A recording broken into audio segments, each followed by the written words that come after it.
lot about storage. Okay, so today we'll also, we're gonna talk about a little bit of storage. And when we talk about storage, like basically what are stored in storage is virtual machine disks. Okay, so disks can be the OS disk or the secondary disks, or it can be a premium disk or a standard disk. Okay, each and every storage have, I mean, like each and every disk would be part of some or the other storage kind. So going to next, like which says that what kind of disk we have. OS disk. Okay, so this particular disk has all the installation of Windows installation or Linux installation, whatever you do on a particular server or a VM, that those files will be there on this particular OS disks. Okay, and it's a SATA drive. And temporary disk would be, it would be a temporary, by it's there because you store you have a requirement of in your application or in your system where you actually store some junk data for, junk data or data which you can delete it at regular interval of time. You doesn't need, and the priority of that or sensitivity of that data is very less. So that's what, like, or page files kind of stuff you actually do on temporary disks. Okay, so that's what, like, what we prefer, like Azure prefers, the says to customer is don't store your data on temporary disk, because in case if your virtual machine is down, okay, so when it boots up, it's not a guarantee that your temporary disk would be there. Okay, or if you're migrating your application from one location to another location, okay, in order to that you do VHD, right? So VHD won't be having the temporary disk data. Okay, that's why don't store your data in temporary disk. Rather have data disks and store your data on data disks. Like if you have your application which is running on that particular virtual machine, store that particular application data in a data disk instead of storing on temporary disk. If that particular application data or session data is, which are lower or it's under 500 MB and it's not prone to get increased, then go ahead and store that particular data or application data in OS disk itself. Okay, if you don't want data disks. And the size of virtual machines, which will determine the size of the temporary disk and the maximum number of disks you can actually attach. Okay, there's another thing also we talked about, right? So size of the virtual machines also decide number of NICs you have for your machine. Okay, that's a remembrance. Okay, so these number of types of disks we have, virtual machine disks. And when you go for Azure Premium Storage, okay, and this is SSD based, I said, and this is IO intensive workloads, like input output operations would be done, read write operations would be more. Like if your application is doing a lot of read write operation, go with the premium storage. And it's persistent disk and it's more reliable than the standard storage. Okay, and if you are going for any lift and shift kind of lift and shift, if you're moving your application using lift and shift methods, then like you can use this premium storage for those kind of applications. Like if you're moving a SQL server from your on-prem to Azure, you can use this, or Dynamics CRMs or AX or Exchange servers, so MySQL or any Oracle databases. Okay, so you would require an Azure Premium Storage for these kind of activities, for this kind of lift and shift operations. And so before migrating your workloads onto Azure, I have given this particular document. Okay, how to select a high performance storage for your workloads to work on exactly how they were working on your on-prem, and it would be working as your at your Azure as well if you follow these kind of standards. Okay, and so the premium storage. Okay, before moving to this, I want to ask a question to Madi and Archana. Is like what is, like, when I say about storage, like what is the important thing we need to, or parameters which we consider for a storage? Guys, you there? Yeah. Yeah, Yeah. I was testing. Okay. So yeah, I want to know, like, what are the important parameters you actually test whether my storage is good or my storage is bad. Um, by accessing it, Okay. by placing something in, like storing something and verifying whether it is getting stored perfectly or not, whether if there is any chance of encrypting or decrypting, whether it is doing perfectly or not. Okay.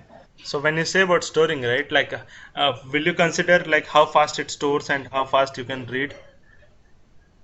Oh yeah, that is also one of the constraints we need to check. Yeah. Yeah, so that's what is, the bandwidth. Okay, how much bandwidth of data you can actually push into a storage and you can read from the storage. Okay, that's what a premium storage has.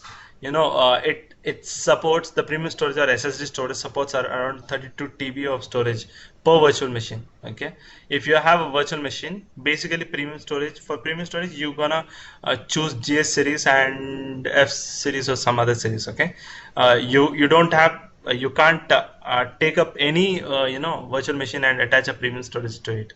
It's not possible. You need to go with two specific type of series of VMs only. Okay, and for every virtual machine you select in that particular series, you will have at max 32 TB of storage capacity, premium storage capacity. Okay, and so when I said about, you said about, how much data you can write or read from it, so that is called as IOPS. Okay, input output per second. Okay, how much data you can actually input into storage and how much data you can actually take output per second. Okay, so it is around 64,000 IOPS per virtual machine. Okay, and if per disk, like virtual machine, when I say this virtual machines, then it's a combination of OS disks and data disks as well. So but per disk you will have around 50,000 IOPS per disk. Okay, and the latency which will be, the read latency which we would be considering if we don't have any cache in between, like you will have a virtual machine and you will have a cache storage and then you have a SSD. Okay, in case you have SSD, if you have SSD cache in between, you can see this particular diagram. You have virtual machine and you have local disk. Okay, and you have your SSD storage. So SSD stores in somewhere in different cluster, right, in Azure, and the virtual machine stores in some different cluster. So in order to access this particular disk or this one, if you have anything like cache in between the virtual machine where it's reading, okay, or the disks, if they're persisting their data in the cache, okay, then it's easy to, that data can be read easily or more faster by a virtual machine if it has cache, because cache resides somewhere near the virtual machine, so it can read it easily. Okay, in case you don't have cache mentioned for your virtual machine, with the premium storage you will have around 5 milliseconds of read writes. Okay, but if you want to have 1 milliseconds of read latency, you don't you your application doesn't accept even 1 milliseconds of latency, please go with the cache enabled in between. Okay, uh, and so if you want to use, like, you're going to use premium storage for your OS disks.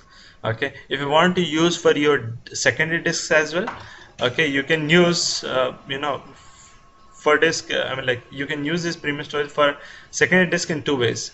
Like, what you need to do is, like, you need to create a storage account, premium storage account, and then while creating a virtual machine you can add this particular secondary disks to the DS series or GS series VMs which you're going to create.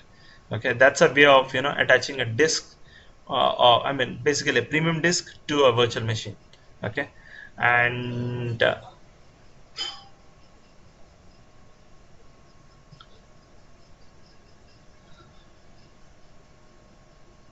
I mean, like, in cases like where the scenario, like, you don't want you want both of the disk, like, whether it's OS disks or the secondary disk, both to be performance made or premium storage, then you, while creation of any DS series or GS series VM, you just select premium storage, so it will apply to all of the disks. Okay, but if you don't want and you just want that will a premium disks in onto your secondary disks, then you need to go first, create the storage premium storage accounts, and then select this particular premium storage account while you create this particular DS series one. Okay, and then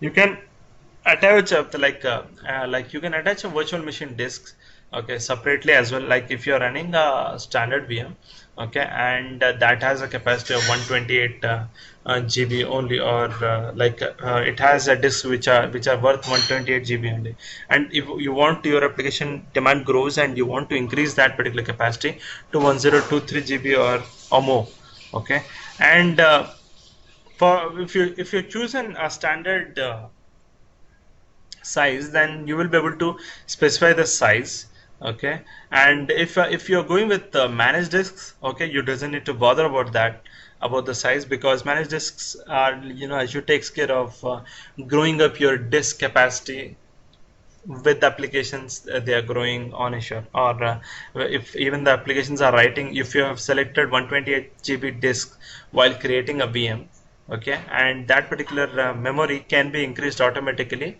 if you have selected a managed disk option while creating a VM, okay, because Azure maintains it. And if you choose a premium, you have a restriction. Even if I hope even if you select managed or unmanaged disk, you will be restricted to 128, 512, or 1023 GB gigabits of memory.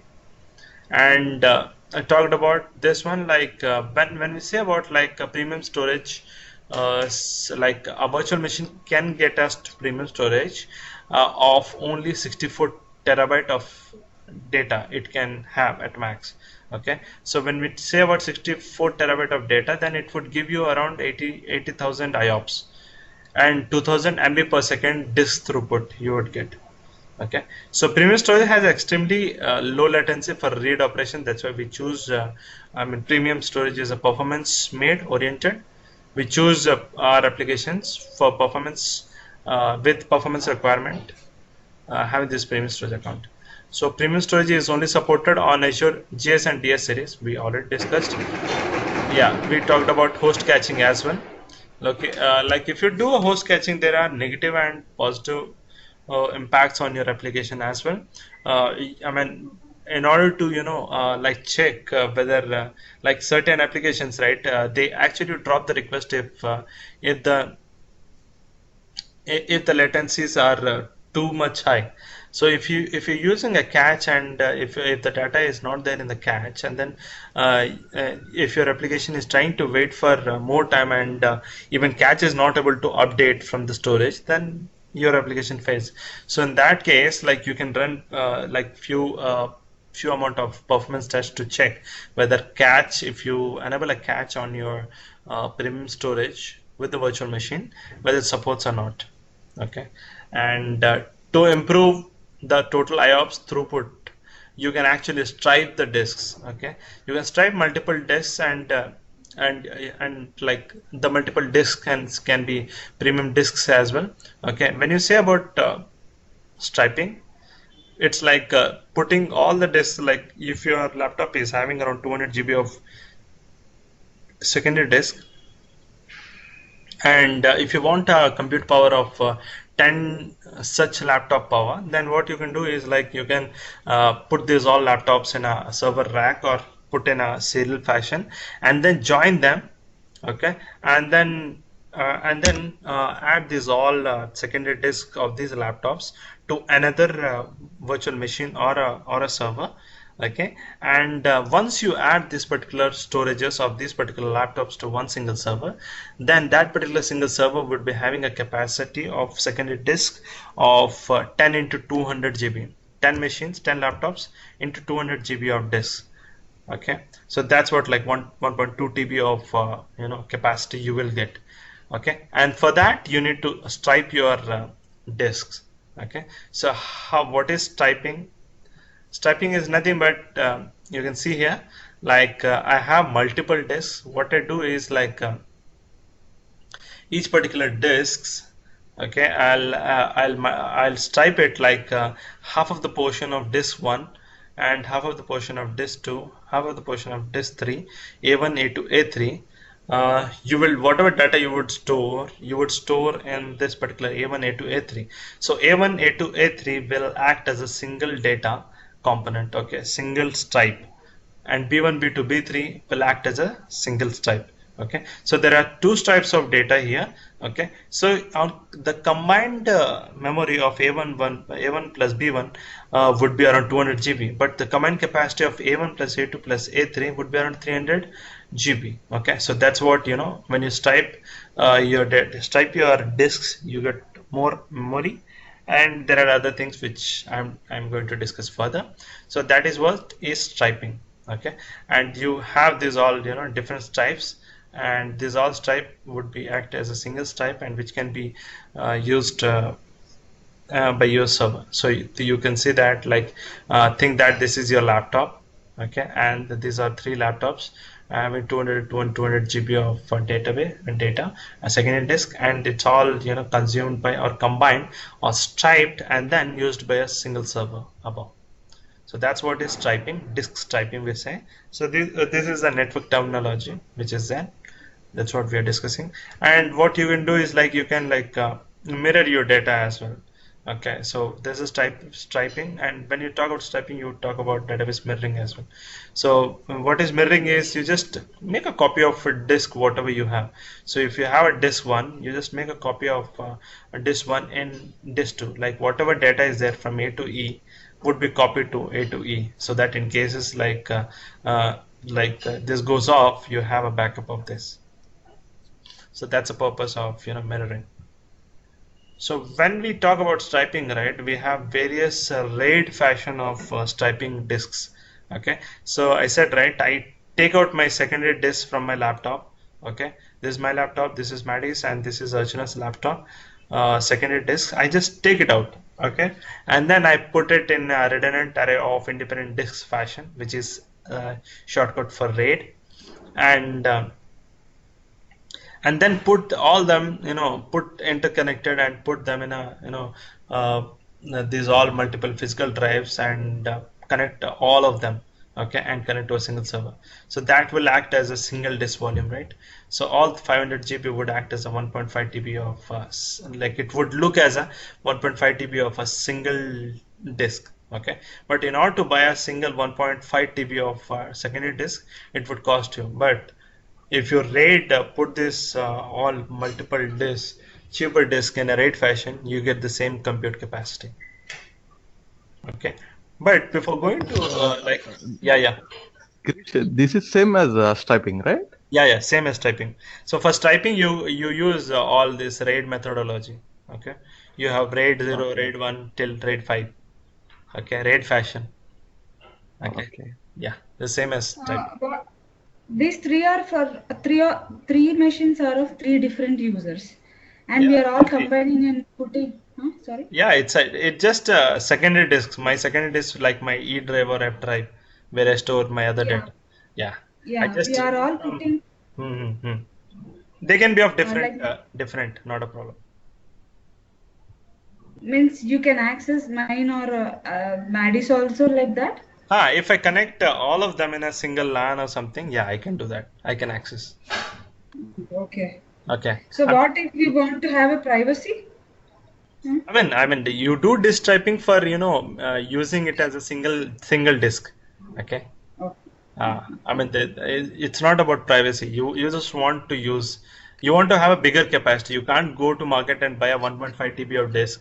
Okay, you can't afford. What you can do is go and bring some secondary disk from, or the secondary disk from OLX or somewhere. Just join them, and you'll have a single disk volume. You need to stripe it before considering this as a, because all these are logical partitions, right? Logical addresses are there. All addresses need to be combined and put into a single addressing. Okay, so that would be like, once you stripe it, they all would be addressed on a single volume. Okay, and that's what is the benefits of disk striping is that, like, you can push data independently, okay, onto different secondary disks which you have. So it would increase your, you know, throughput as well, right? So, and but what is the issue with this disk typing is, it's not fault tolerant.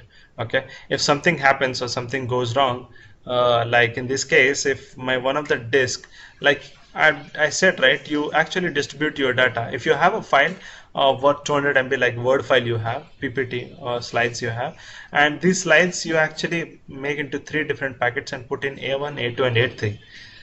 Think about a situation that your single file is, it's made into 3 different pieces and put into 3 different disks. Okay, think of a situation like where disk 2 goes off, it crashes. So you can't retrieve your file because you have half of 1/3 portion of file which is corrupted. You can't retrieve, so you don't have a file. Okay, instead if you would have you stored that particular single file in this one, you would have avoided this kind of issue. But if you're putting in a splitted form, then that's an issue. So it's not, disk typing is not fault tolerant. Okay, that's what, before doing this you need to think. But there are options. What you can do is like on top of RAID you have like you use RAID fashion with parity and other stuff. Okay, so disk typing or data typing would be, I just upload my file.doc. It would be stored in 4 different locations: A1, A2, A3, A4. Okay, and if one goes off, my file is gone. Okay, and for that, like you can go with RAID 0 striping. You can do striping and with no parity. Okay, so it's the same like what you talked about data striping. It's they're doing the striping but no parity is there. What happens is, if there's no parity, I'll explain what is parity. And no parity, then one disk is gone, then it's gone. So your performance would be increased. You can write your files much more faster, because if you have a single disk, right, you have a single bandwidth or 10 MB of bandwidth, but you have 4 different disks, right? You have 10 MB, 10 MB, 10 MB, 10 MB, around 40 MB of bandwidth open to copy your data. Even if it's larger, also you will have huge amount of speed. Okay, so if you don't have any parity, you still you'll be you can be impacted with fault, or I mean the disk failures. Or like even if you go with the mirroring, what is the problem with the mirroring is you have a backup of your whatever data you have. Okay, but what it do is 500 GB of data is there. Okay, if you have complete 1 TB of disk, 2 disks in your machine, in your laptop, then if you're backing up everything from disk 1 to disk 2, then your data is actually, your memory or your space is half. Okay, because you're storing complete 500 GB into another 500 GB of disk. Okay, so here it's fault tolerant. Yeah, we are happy, like if one is gone, other is there. If 2 is gone, God knows. Okay, and 50% reduced capacity, that's a basic problem with this mirroring. And performance is reduced because whenever you write up data in disk 1, you actually need to write up the data in disk 2, so it uses CPU compute. Okay, so you can go with RAID 5 fashion. So RAID 5 fashion states that you can stripe the disks. Okay, stripe the disk, you can store the data into multiple locations, but you, instead of using a 4 different disks, okay, you can use 4 different disks, but you can store a parity bit of every data, whether it's A1 stripe or B1 stripe or C1 stripe, in one particular disk. So you can see here in this diagram, right, A1, A2, A3, and AP. Okay, so the actual data is there in A1, A2, and A3, and AP is parity bit, or you would have read in a lot of in PTX sessions like in MPMC, microprocessor, microcontrollers, parity. What is parity? Okay, just remind of what is parity or Google it out. Okay, you will come to know the actual definition of parity. So it just knows that where exactly particular what data is there in what particular location. So if I copy a file, my file.doc today, and I made into 3 different pieces, this parity knows like where my first piece went. It went and sat on A1. Where my second piece went, it went and sat on A3. Where my third piece went, and it went and sat on A2. So AP knows that like where my these all pieces are there. Okay, or it itself have all the data, summation of all data, A1, A2, A3, and disk 4. Okay, and that's how, if even one particular disk is also gone, okay, and you can actually bring up the one more new disk and write a data into it. How it's possible? Because AP has A1 and A2 and A3. Okay, it knows AP knows that what kind of data was there in A2. Since it has this particular data, it would do what it would do is like it won't copy data which was there in A1 and A3. Rather, it would copy data which was there in A2, and it directly copies and it brings up this particular disk too. So that's how you rebuild that array. Okay, this particular disk. Okay, like that same implements like to so in this case like uh, so in this case the parity is gone. In the C1 case, right, in C stripe your parity is gone because it was residing on disk 2. C1, C3 and C4 can give the CP parity, right? So when the disk comes up, right, they will detect that yeah we lost our parity. So what they would do is like C1, C3, C4 will combine and summation, and they would do actually create up a CP here. They'll create a parity of this C stripe as well. Okay, so that's how it's fault tolerant, and you have parity data. Okay, I mean it's kind of backup as well. I mean like you are mirroring the data as well, and you are you're storing you're doing parity as well. You're striping the data as well and mirroring as well. Okay, and the performance degraded because a lot of read and write would happen on the parity as well, and that's what. And going to next slide. So RAID fetched striping with parity, it's good performance. Parity data is there, it's fault tolerant. Okay, performance is good, and because you can recover at any time. And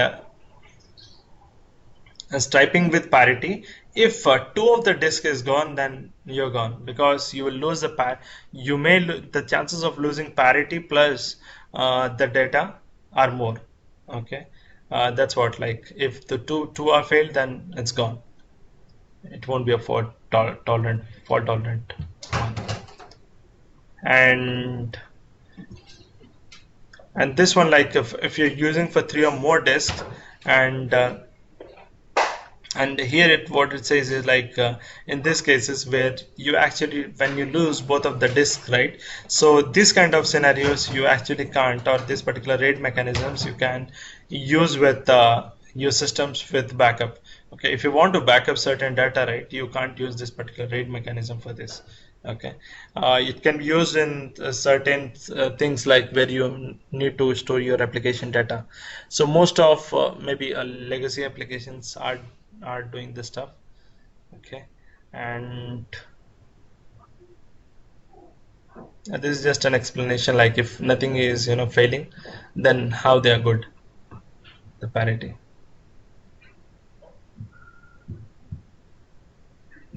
So you can add an extra disk to a VM. Okay,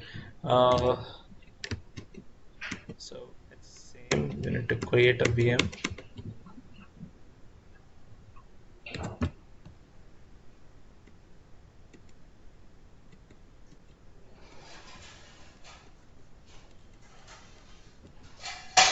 For that you need to create a VM. Okay, already if you have a VM, then actually you can add the disks easily.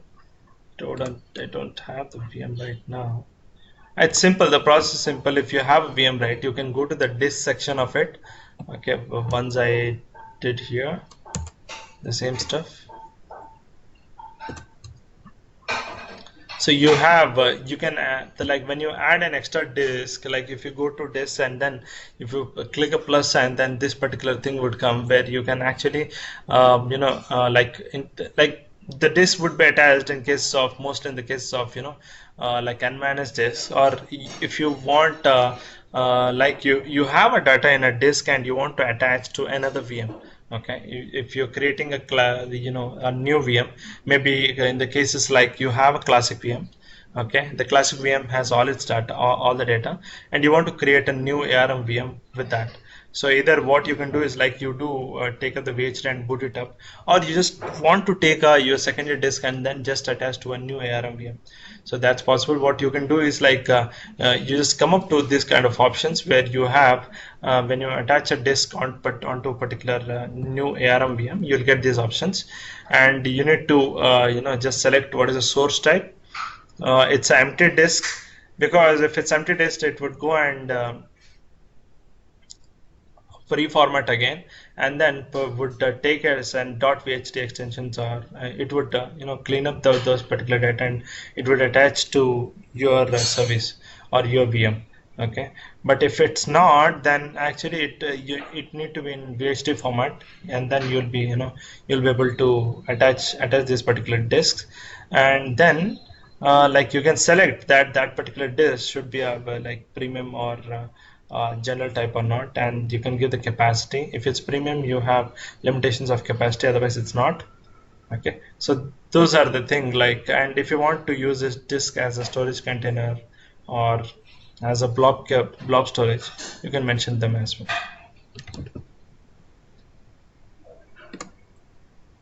So we talked about Azure Files, right? Azure File Server we talked about. I have shown you like where exactly we can see this particular and what kind of data we can dump into it. Like we can put our logs, application logs or metrics or crash dumps onto it, or you can actually store your tools, utility tools, which are frequently used by teams or inmates. Okay, you can do this kind of stuff. Like this is architecture, like file storage architecture. So you have a storage account, you'll have a samples like file share sample. So this is a file share location called a sample, and the share would have, you can store two kind of different type of data like logs or tools. Okay, logs are metric logs or application logs. So that goes into custom logs directory. Okay, and then the tools would be kind of admin tools part of it, and you can have exe inside your file server. Okay, and logs would be it would be some other format, .txt or Excel or any other formats. Okay, and yes, file share supports SMB protocol. Okay, and then the like files may be up to 1 TB in size. That's a capacity on a single storage account. Okay, and the URL via which you can access is like this: https / the storage account name, whatever you would have created, like file shares stg something .files.co.windows.net. So most of the resources, in order to what if you face if you see any resources and you want to know what kind of resources it may be, then you can actually check by its address. Okay, whatever it has, like for this it's a file service, it has this particular .file.co.windows.net, and co.windows.net it comes with the storage. Okay, and file share is a part of a storage, that's why this particular is a subdomain for this particular bigger domain. And you will have something called a share folder and the directory and the directories and all the files underneath it. Okay, so that's how you access using this URL file server. And you can utilize or connect to your file server using your partial or Azure portal or REST API as well. Okay, and you can map a drive with using this particular netuse command, and you can give up account name and key, and then you can access your file share. Like use netuse like this, netuse, type netuse, and then you give account name of the file share and the key, you will be able to access by your Explorer. Okay, but for that I said, right, I have tried this previously as well. For accessing your file storage the file share on Azure, you need to open, like if you're using certain broadband providers like Airtel or other stuff, like they would be blocking these particular protocols or even the IPs. Okay, so you need to open them so that then only you can be able to access file share, Azure file share. So this is the URL, how it looks. So I can use netuse. Okay, and then I can just copy like this, even go to where like this, you should be able to access the folder. Okay, once you get authenticated, you should be able to access the folder. Okay, since the storage is not there, that's why it's just throwing an error. Otherwise it should access, but for that you need to have this all the outbound TCP you need to open up. Okay, the port 445 in your local network you need to open, and then you also need to check this NetBIOS setup as well. Okay, so mostly even the TCP you have successful to open, but NetBIOS setup is locked with each and every vendors. Okay, so how it looks is like the file service would look like this. You just create a plus sign, you click, and it's a file share, and then you can give the account name, and you can give the how much amount of GB of data you want to push into this particular file share. And you can see that I've copied earlier as well. I copied the 13 files into them. Okay, but I was not able to access using this particular net use because this was a net bias issue I had with my local vendor. And we talked about a lot about blob storage last time. Okay, so you can see we talked about containers, blobs, each and everything, right? So I have just have the all kind of data like you can push into storage, right? That's the same thing is there. I have just jotted it down. You can go through them.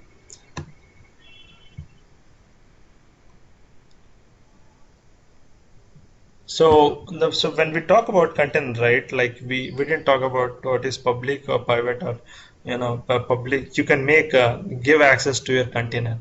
Okay, the access type can be private, blob, or container type. Okay, so public or blob type is like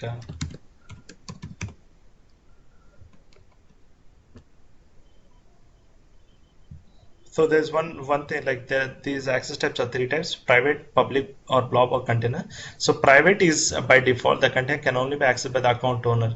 Okay, if you can't try, like if you're not the account owner, you can't try accessing it because the person who would have created the storage, right, he can only access using maybe the portal, okay, or using the partial. He can only access because RBAC runs on them. And when you make it as a public, right, the block can be read by the public. So if you want to put some files, some document file or a video on a blob, okay, on a storage Azure Storage, you just need to create a container, blob container with public access, a blob access. Then people can access, anyone can access that particular data. Okay, and like for that also you need to have keys, those kind of stuff. Then only the like public can access. It's not that anyone can go and trigger a call to your storage container.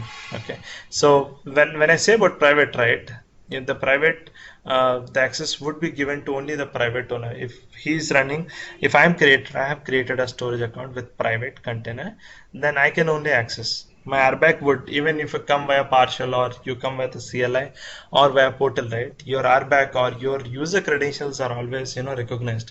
So if I am the user who is accessing that particular container, it will be given access. If you two guys are trying to access this particular container, if I made it as private, you will not be able to access. Okay, and in order to you to have an access, I need to make it as public or blob type, and I can make this access type or change at any time. At runtime I can change. It's not that at creation time only I need to mention. And there's something called as container type also. Container provides a grouping of set of blobs, okay, and basically where you use to store VHDs, those stuff. So the blob and the container metadata can be read by public. Okay, the metadata and the blob can be read by public. Okay, so this is same nature which actually there with all the VHDs which are stored in marketplace. Okay, because when you actually create a VM like a default VM like Windows Server 2012 R2 data center from marketplace, right? So think about a situation like those particular VHDs would be stored in a storage having the container kind of access type, because you are able to access it and create a VHD to it, VHD from it, right? So that's a container type of storage which is there for every VHDs which are there on Azure Storage and the VHDs which are part of marketplace. And this is the same structure like Azure Blob storage we talked about, right? We have account, container, and blob like this.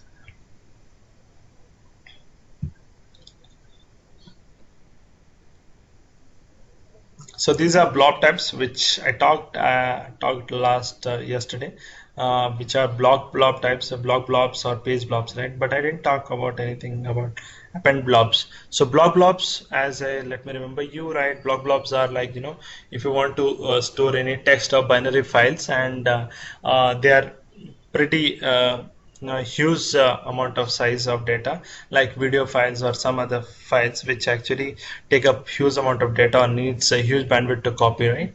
So in that cases you use blobs. Like for VHDOs also you can use blob, or you can use page blobs for more read write operations. So page blobs can be up to 1 TB.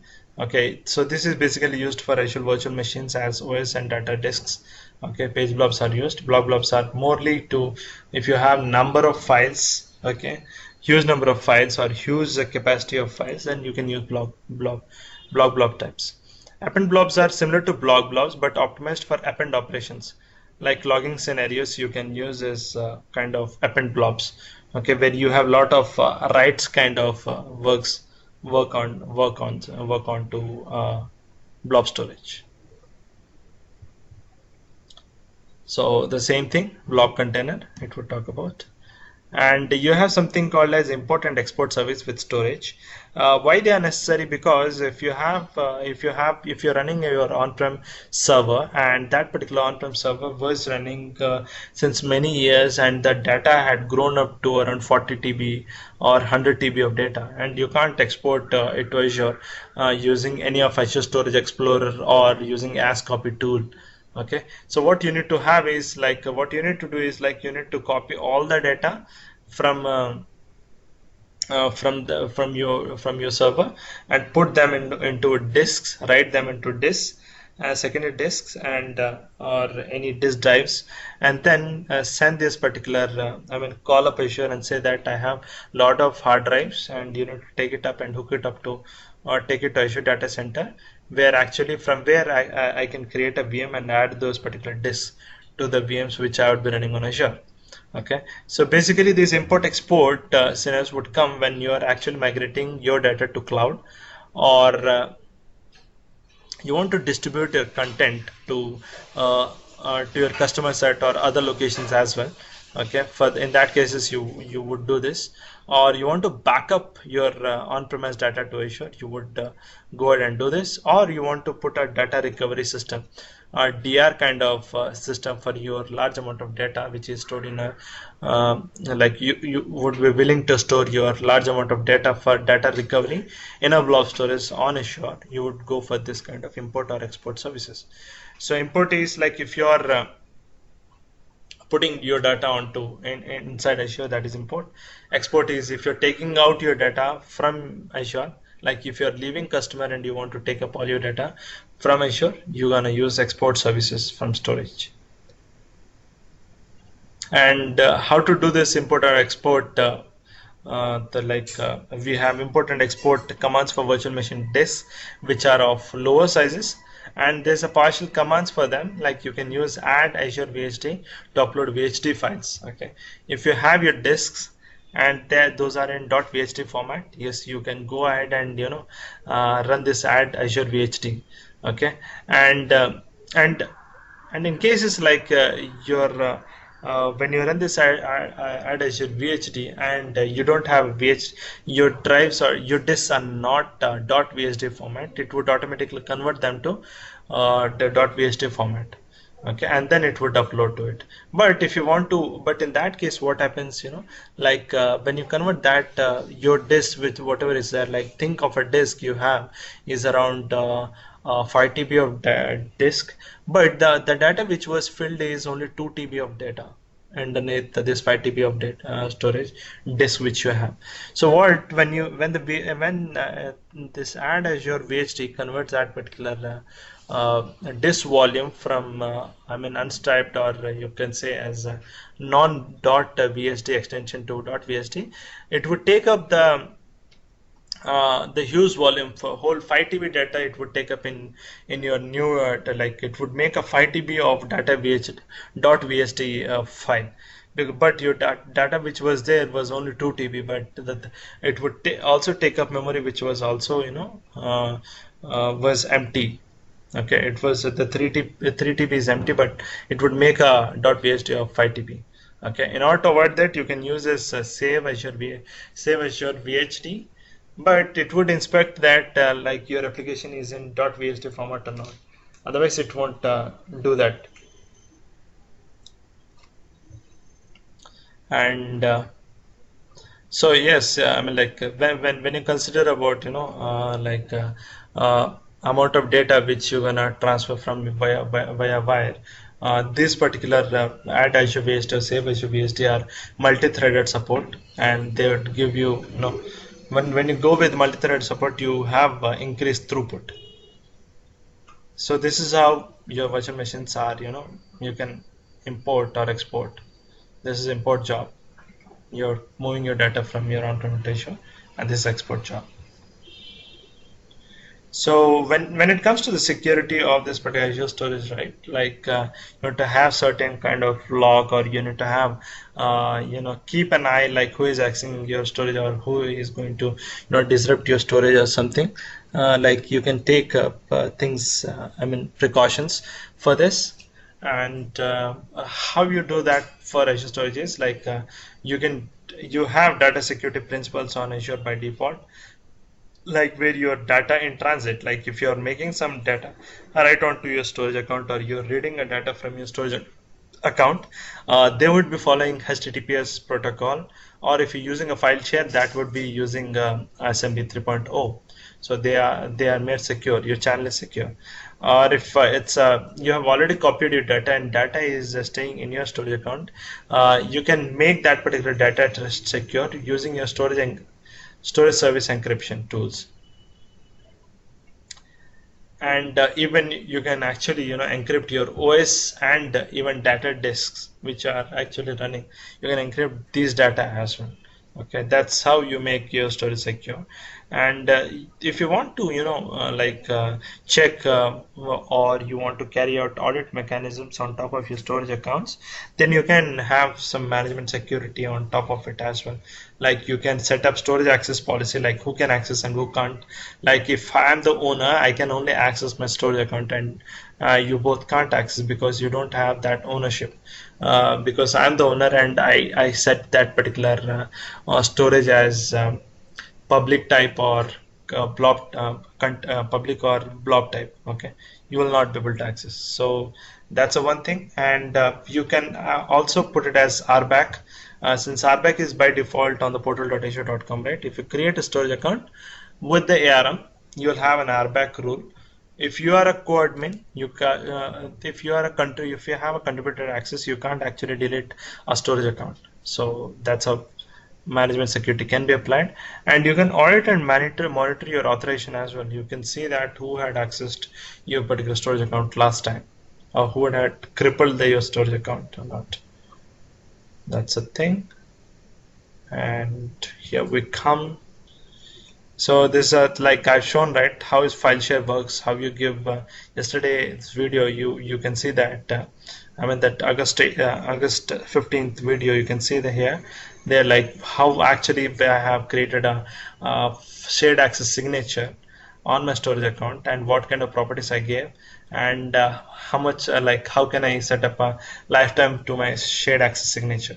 Okay, you can just give a time, like if you want to share your storage account to like I want to share my storage account to you with you two people, and to a certain extent, like only for this particular session which is going around for 1 hour, yes, I can mention that and I can share my SAS key to you. Okay, so once it's done, once the session is done, your access will be lost automatically. And for storage, you know that you have something called as primary key and secondary key. You can use this either of the keys with the storage account name to access storage account. And here we comes with the last slide of our part 1, Azure, where we are also completing our module 4 with this. And it talks about protecting storage or controlling and putting audit access to storage, like who can access, who can't access, right? Like you can go to storage, okay, and like this I went to storage, okay, and I have a certain option like access control, who can access and who can't access my storage.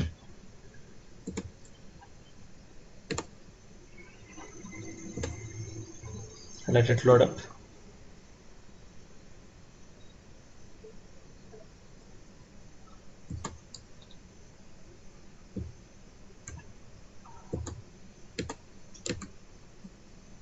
Okay, so I can see that I can add users who can access actually. If I would have created, right, I will have my name by default, Girish underscore Calamity, and if I want to add some more people, Maddie is there.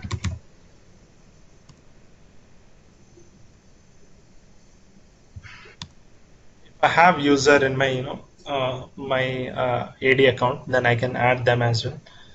Okay, I add a new role. This is permission, and if I have their okay, I just need to the whatever people are there. Let me go to this particular ID and directory, in this particular my directory.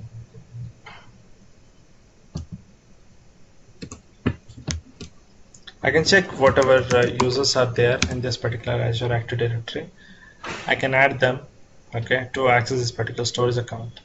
Okay, so I want to give you both access for 1 hour. I can use this particular 1 hour, but this is not time limited. Okay, let's go to users. Yes, I don't have Maddie in here as a user in this particular ID. That's why I'm not able to see. I don't know whether let me add a new user. Okay, I need to have a AD as well. Okay, leave it. It would be like you can add any of these users to the access control system. You can search by their name and it would be visible here. Since I've created, I'm the default donor to it, and you can just give an access to them. Okay, and you can give access to basing upon the roles as well. You can create a role as well, like if you have admin roles in your system, then all admins can see this particular this particular storage account. If you assign an admin role here, or if you assign a developer role, only developer roles, people with developer roles can only access this particular storage account. Okay, so that's what is for today, and we end our Azure fundamentals part 1 slides. 202 slides we have completed successfully.